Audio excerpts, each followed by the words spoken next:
Okay, so select the type of change request you'd like and select the reason code.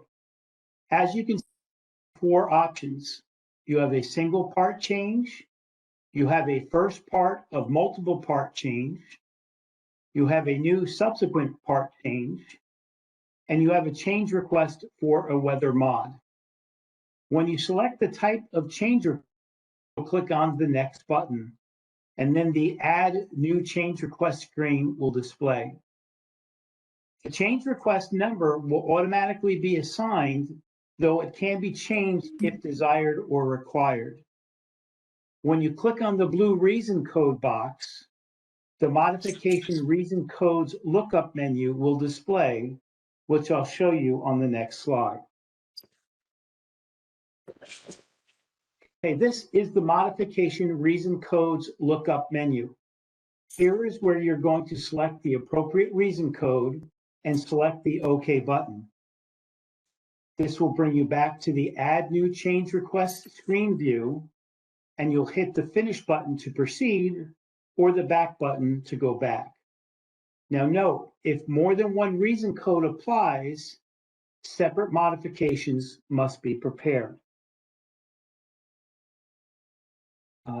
Now, if you do select change request for weather modification, remember that this is a change to account for any adverse weather delays.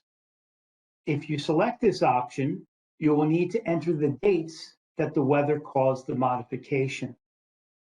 The change request number will be auto-populated, but it can be changed if needed. Select, select the specification section if required by clicking on the Select a Specification button. The specification section's lookup box will appear. Select the appropriate specification and click on the OK button. This will bring you back to the Add New Change Request view, where you'll click on the Finish button. So note, if you do select this type of change request, RMS will auto-populate the BCD item details. Okay, RMS will now take you to the Inception tab for your new change request.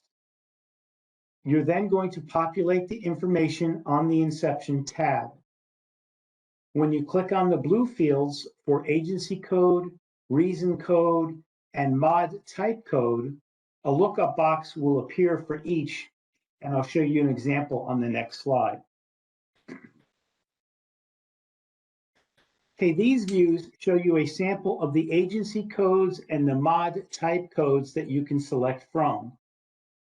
Once you select, click on the OK button to bring you back to the Inception tab. Okay, now we're going to advance to the Description tab. Okay, once on the Description tab, click on the Add button to create the description item and start the BCD. This will bring you to the BCD item edit view. Next, you're going to enter the change item title, the spec paragraph number, the contract drawing number, and the initial estimate. Now note that if this change request is for changes to CLINs with quantities, this process is slightly different, and we'll discuss that on a later slide. After entering the information in the top part of the change request edit view, you're then going to populate the remaining fields: the description of change, changes in drawings, change in specifications, and necessity for change. You can also enter text by clicking on the blue notebook icon. This view expands the text box, and you can select some standard text that's already been entered to populate these text fields. Once you've entered in all of your information, you're going to hit the back button to save all your changes. One thing to note, if you've created a weather modification, you'll see that RMS pre-populates most of the BCD and a few other fields on the Inception tab. After clicking on the back button to save your changes, you're now back to the Description tab. At the bottom of the change request edit view, you'll see a checkbox next to change includes adjustments to quantities on existing CLINs. Now you're going to check this box if you want to add a BCD item to create a quantity variation BCD item. A BCD item edit view will appear. Click on the quantity variation button to display the quantity CLINs available for adjustment. Simply click on the change in quantity field, enter your adjustment in the quantity. The revised quantity field will now be updated. Lastly, click on the back button to save your changes, and to return to the description tab, click the back button again. Okay, so now we're on the status funding tab. It's important to note that checkboxes used in this view are dependent on the contract change and district policy. Any checkbox that is checked must have all dates entered before the change can be completed and added to a modification. As you select checkboxes, date fields, let me start again. As you select checkboxes, date fields will appear for you to enter the appropriate dates. So you're going to enter the dates as you proceed through the process. Be sure to keep these dates current. If there's a funding impact, be sure to edit the change amount in the appropriate funding account. Now, it's very important to note that the funding account chosen matches the obligation line item from CFMS this change will be associated with. If the money is placed on the wrong funding account, you will see problems later in the modification process and in the next progress payment. At the bottom of the view, you'll see a change request / funding status drop-down menu. Select the approved option after the negotiations are completed and the change is funded. Okay, so next we move over to the Claims Disputes tab. If there were any contract claims that were linked to this change or modification, they would be displayed here. Now, in order to get a claim to show in the change request, navigate to the Contractor Claims Disputes module. Open the claim that you want to link to the change request. Now you'll see information about that claim. At the bottom of the view, you'll see a Final Settlement Requires Contract Modification checkbox. Once checked, the Change Request button becomes selectable, and clicking on it will bring up the Change Request lookup box. Select the appropriate change request and click on the OK button. This will take you back to the Inception tab of the change request you selected to continue editing the change request. The last tab is the Supporting Documents tab. Here is where you can add supporting documents if you need to. Simply click on the Add button and a drop-down menu will appear for you to select the document type that you want to add. For the correspondence option, you can choose an existing correspondence or create a new one. For the RFI, QA/QC report narratives, you will get a lookup box to choose the document to add. Now for the PNM and the POMs, the document will open in Word for you to make any edits. When done, simply close the Word document, return to RMS, and click Yes to save the changes. For the modification document, you'll be prompted to either generate a document or upload a document from your computer. And for the attachment, you'll be prompted to upload the document from your computer. Okay, to view the basic change document, you'll first need to go to the change request list view. Double-click on the appropriate change request to open it up. And then once opened, you'll see in the upper right-hand corner the BCD button. Simply click on this button and the RMS report viewer will display your BCD document. Now you can advance through the report, you can print it, or you can export the report. Okay, so let's move on to contract modifications.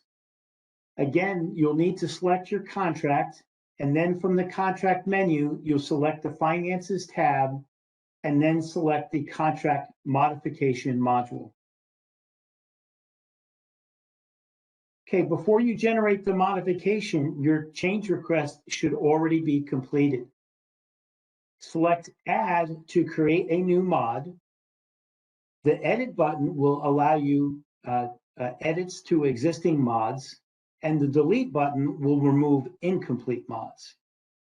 If needed, this list of contract modifications from the grid view can be exported using the Export button in the upper right-hand corner of the view. Okay, so now we're in the Modification Edit view of the SF30-1 tab. Here is where we can add a change request or request. We can add or edit a CLIN. Once a CLIN has been added to the modification, the funding account selected in the change request will automatically show in the funding section of this view. To add a change request, simply click on the Add button. The change request edit view will appear. Select the appropriate change request and click on the OK button. Now note, you can only select a change request that have a check mark in the Ready for Mod column. In the middle field, you can add or edit a CLIN. If you click on the Add button, you have the option to automatically add a CLIN to balance the modification, manually add a CLIN, or revise an existing CLIN. Now note that for change requests that have quantity variations attached, the CLINs will already be added for you. The last field allows you to edit the PRNC line items connected to the funding accounts you selected in your change request for your modification by double-clicking on them to open them up.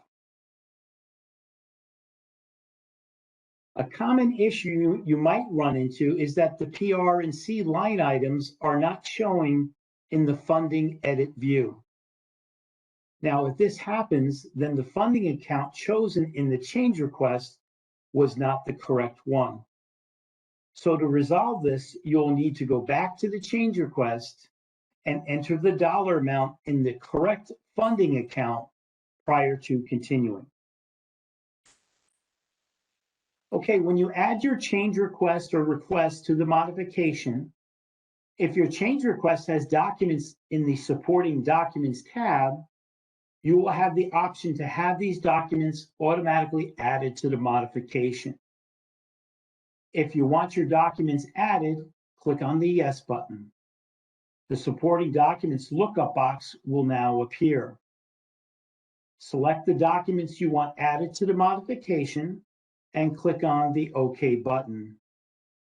Now note, only the PNM, POM, modification document, and attachments can be added to the modification. Okay, so now we move on to the SF30-2 tab. In the Block 2 section, you're going to manually enter the modification number. The number must match the mod number assigned by PD². For Block 4 and Block 12, update or enter the required information. In the Block 13 field, you can select how the modification was issued. You can also select the appropriate FAR clauses by clicking on the FAR lookup button. When you click on this button, the FAR references lookup box will appear. Select the appropriate FAR clause and click on the OK button. Now, if the contractor is required to sign the modification, in Block 13, be sure to put a check mark in the contractor signature required box. Lastly, in the block 14 field, you can enter the modification title. Now note, if you are selecting more than one change request to a modification, make sure the title of the change reflects the basic scope of work of each item. Otherwise, the title will default to the first BCD item title added to the modification change request. Okay, so now we're on the SF30-3 tab.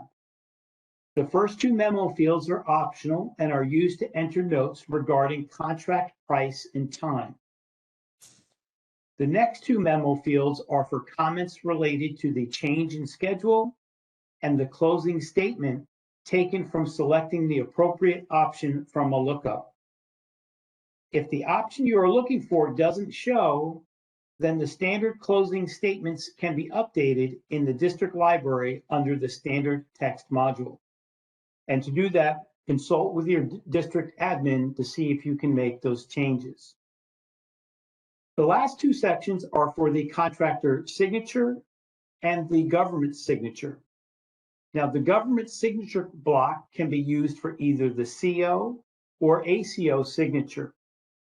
The ACO can either sign inside RMS in the document packages folder, or they can sign outside RMS. Okay, moving on to the Release Mod tab. If the contractor needs to sign SF30, then the dates for the sent to contractor, date due back, and the signed by contractor fields are required to be entered prior to continuing. This option is not usually required for unilateral modifications.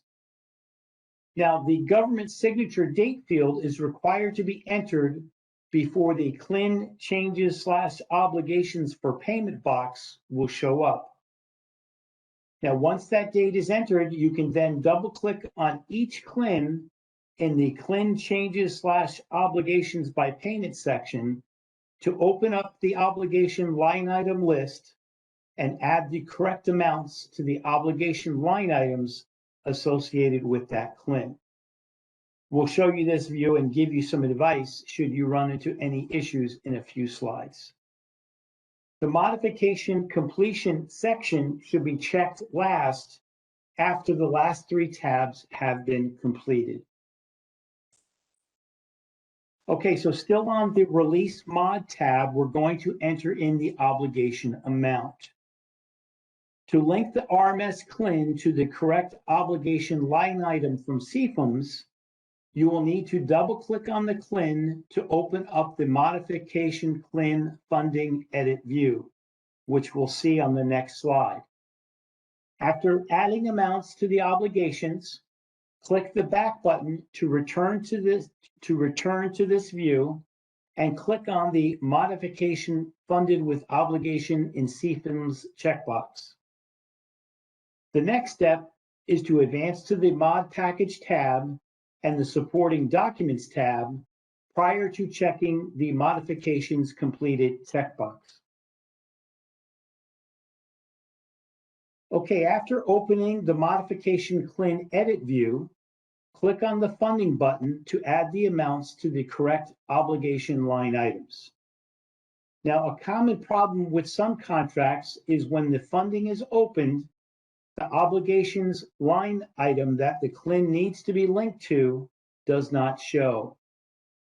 Now, this is because the wrong funding account in the Change Request Funding section or the wrong PR&C line item on the SF30-1 tab funding section was used. If you don't, and payment is made on this CLIN, it will cause more work for all other progress payments. Okay, so now we're on the Mod Package tab. A Mod Package document package view appears that allows you to add documents electronically. If you have the option to choose to upload these files to PCF outside of RMS, but that is very rarely used. So to begin the process of adding documents, simply click on the Add button to add a new document package. This will bring you to the Document Package Edit view. Click on the Add button to select the documents from your computer that need to be added to the package. Another way to add documents to the package is through the drag and drop method. After your document has been added, select it and click on the PCF Container drop-down menu. From the drop-down menu, select which PCF container to upload the document. These options tell RMS where in PCF to place the document, so make sure to select the correct option. For each document, enter any notes you deem necessary in the government review notes or the government or the document description box. Okay, once you've added your documents, click the back button to return to the Modification Edit view, and then click on the Mod Package Complete Send to District PCF button. It will prompt you for your PIN or password to log this change in the system. The last step prior to completing the modification is to go to the Pay Activities tab. If you're using a manual schedule, click on the Edit button to update the activities related to the CLIN due to this modification. For a NAS schedule, the contractor will adjust their scheduling software to include the changes added by this modification. Then they will convert the schedule to an SDEF and import it into RMS. It is recommended that the government not balance the activities, as the next import will overwrite any changes made by the government, if not also added to the schedule. For manual entries, the contractor can use the pay activity the government assigns or produce another pay activity or activities to balance the CLIN changes made by this modification. Finally, return to the Release Mod tab and check the Modification Completed. Include this modification in Current Contract checkbox to complete this modification. You're going to click on the back button to save your changes. When you save your changes, you'll be brought back to the Contract Modifications page. The bottom half of the view shows the modification status. Your goal is to be able to see a green check mark in each of the areas of the modification. The PR&C requested, the SF30 signed, the fund obligated, activities balanced, and the RMS modification.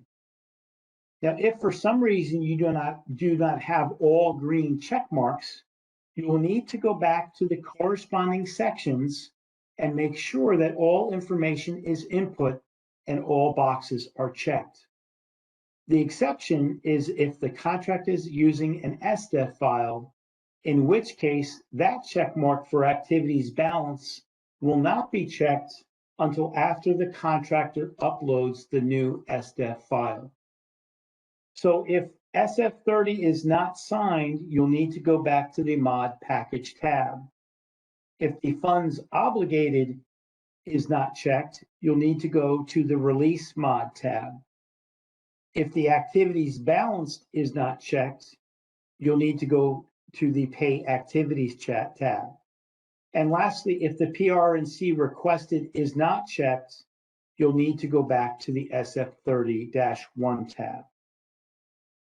So this concludes our training for today. We'd like to thank you for attending today's session, and we'll now open it for questions. You guys are quiet. We tried to answer all the questions in the Q&A chat on the WebEx. If we missed any or you need further discussion, please let us know. We'll hold a few minutes just to make sure that we're not, anyone's not stuck on mute. You can raise your hand to make sure we don't miss you.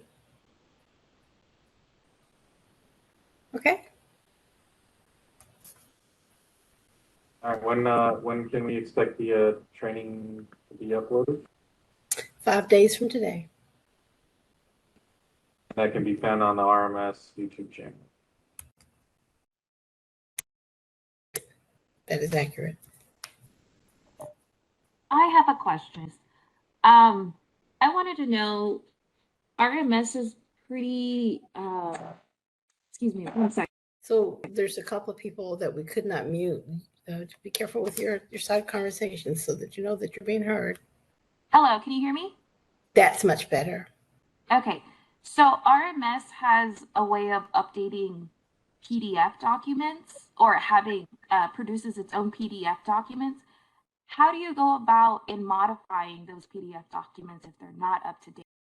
Do you know what specifically you're talking about when it comes to PDF documents? Because in RMS, right? So every module in RMS, your end goal to input all that data is usually to fill out some form, right? Like when you're doing a payment, it's the NG93. When you're doing the daily report, it's a transmittal, the 4025, or the 1354 for closeout real property. So of course, in RMS, go ahead, sorry.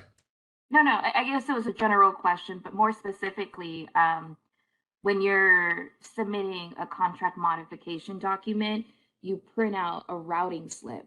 There's a routing slip built into RMS, but sometimes the information on there isn't up to date. But I think this is a general question for any kind of PDF document. Got it. I was curious, how do you update those?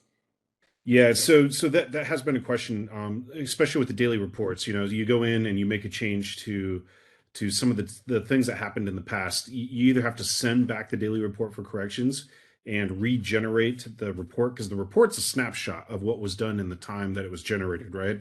So if I go in and I do an invoice or a modification and I upload a whole bunch of documents to that modification, and later on something changes, I'm going to have to go back in and either send it back for corrections if it's a daily report or a payment, or for the modification.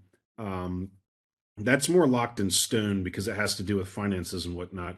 But in some of the modules in RMS, we allow you to go in and create a document package after one of the document packages were completed to include the changes. So a lot of times what we recommend is, say something has changed, you can go and add another document package and just put the changes in there. So that way, 5-10 years down the road, when an auditor or even myself, if I'm going back in and looking at what I did 5 years ago, I can go, oh, there's 2 document packages here.